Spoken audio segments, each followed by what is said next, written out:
একের পর এক অনুদান ফেরাচ্ছে পুজো কমিটিগুলি। এবার পুরুলিয়ার ঝালদায় পুজো অনুদানের না টাটুয়ারা মা শ্মশান কালী মন্দির সমিতি। গত 2 বছর ধরে রাজ্য সরকারের অনুদান পেয়ে আসছে এই পুজো কমিটি। আরজিকর কাণ্ডের প্রতিবাদে এবছর অনুদান প্রত্যাখ্যানের সিদ্ধান্ত। গত সপ্তাহে কমিটির তরফে চিঠি দেওয়া হয়েছে জেলা শাসককে। ফেরত দেওয়া চেক যথাস্থানে পৌঁছলো কিনা জানতে প্রয়োজনে আরটিআইয়ের পথে যেতে পারে কমিটি। দিনে 2 বার ব্যবহার করো স্টপেজ ক্রিম আর নিজেকে রাখো evergreen কেয়াশেড aroma therapy stoppage cream আর খুঁজে পাও নতুন আমিকে।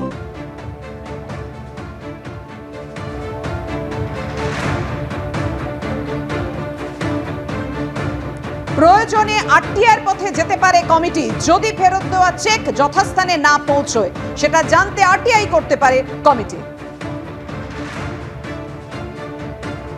অনুদান 3 বছর, গত 3 বছর 2 বার পেয়ে আনছে, এবার 3 বছর। এবছরও তো পাবেন? হ্যাঁ পাবো, কিন্তু আমরা এই বছর নিচ্ছি নাই। কেন নিচ্ছেন না? কেন? ওই আরজিকর কাণ্ডের জন্য অ্যাকচুয়ালি এখনও যে তিলোত্তমার বিচার পাওয়া গেল নাই, তার জন্যই আমরা প্রত্যাখ্যান করেছি। পুজো কমিটির নাম হচ্ছে টাটুয়ারা মা শ্মশানকালী মন্দির সমিতি। আরে আমরা সরকারি অনুদান পাবো, কিন্তু এবারে ওই যে কলকাতাতে যে মর্মান্তিক কাণ্ডে যে আরজিকর ঘটনা হয়েছে, সেই ঘটনাতে আমরা এবছর মানে আমাদের ক্লাবের যে যত সদস্যগণ আছে 50-60 জন, আমরা সব মানে মিটিং করে রেজুলেশন করে আমরা সব চুক্তি পরামর্শ করে আমরা ডিসিশন নিয়েছি যে এবছর আমরা এই আরজিকর কাণ্ডে সঠিকভাবে বিচার চাই। বিচার না হওয়া তক আমরা এই অনুদান নিতে পারছি না। 85,000 টাকায় কি হয়? রাজ্যের পুজো কমিটিগুলিকে কমপক্ষে 10 লক্ষ টাকা দিন।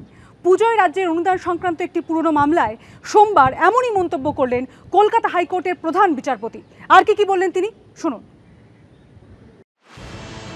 রাজ্যের পুজো কমিটিগুলোকে কম করে 10 লক্ষ টাকা দিন।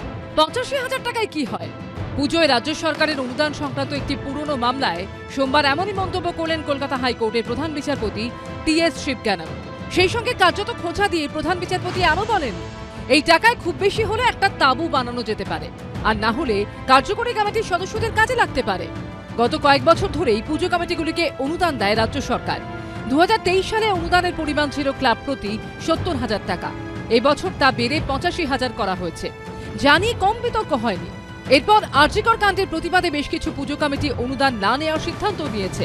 এই প্রেক্ষাপটেই অনুদান সংক্রান্ত পুরনো একটি মামলায় সোমবার কলকাতা হাইকোর্টের প্রধান বিচারপতি বলেন, রাজ্যে দুরারোগ্য ব্যাধিতে আক্রান্ত শিশুদের জন্য সরকার 1,000 টাকা দেয়।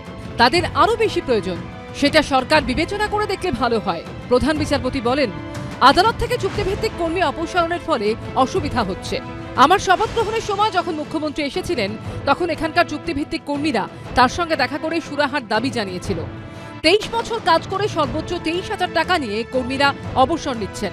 আমার কাছে পূর্ত দপ্তরের কিছু কর্মীর দাবিপত্র জমা দিয়েছিল। 25 জন সেই রকম কর্মীকে কাজ থেকে ছাড়িয়ে দেওয়া হয়েছে। এরপর পুজো অনুদান প্রসঙ্গে প্রধান বিচারপতি টি.এস. শিবজ্ঞানম বলেন, এই মুহূর্তে যেহেতু টাকা দিয়ে দেওয়া হয়েছে, সেই কারণে টাকা আটকানোর নির্দেশ দেওয়া সম্ভব নয়। অন্যদিকে এই দিনই আরজিকর কাণ্ডের প্রতিবাদে ফের পুজো অনুদান না নেওয়ার সিদ্ধান্ত ঘোষণা করেছে দুর্গাপুরের বিধাননগর গ্রুপ হাউসিং পুজো কমিটি। আমরা রাজনীতি দেখছিও না, আমরা বিচার চাচ্ছি। অভয়ার ক্ষেত্রে ন্যায্য বিচার হোক, আমরা সব পুরনো অবস্থাতে ফেরত যাব। শান্তিনিকেতনের গুরুপল্লী দক্ষিণ পশ্চিম সর্বজনীন শারদোৎসব কমিটিও একই পথে হেঁটেছে। এবার 30তম বর্ষে জাঁকজমক করার কথা ভেবেছিলেন পুজো উদ্যোক্তারা, কিন্তু আরজিকর কাণ্ডের আবহে প্রতিবাদে সামিল হয়ে এবার রাজ্য সরকারের দেওয়া 85,000 টাকা না নেওয়ার সিদ্ধান্ত নিয়েছে ক্লাব কর্তৃপক্ষ। বিভিন্ন জায়গায় চাঁদা আদায় করতে যাচ্ছি, তো তখন কিন্তু বলছে যে আপনারা যদি সরকারি টাকাটা নেন আর কি, তাহলে আমাদের মানে চাঁদা দেওয়ার একটু আপত্তি আছে, এবং মানে আমরা হয়তো পুজোতে পার্টিসিপেটও করতে পারবো না আর কি। পরে এই মানুষের বিভ্রান্তি কেটে গেলে, সমস্যার সমাধান হয়ে গেলে আমরা আবার পরের বার থেকে এটা ভাববো আর কি। সব মিলিয়ে উৎসবের আবহেও প্রতিবাদ অব্যাহত। সৌভিক মজুমদার, ভাস্কর মুখোপাধ্যায় ও মনোজ বন্দ্যোপাধ্যায়ের রিপোর্ট, এবিপি আনন্দ।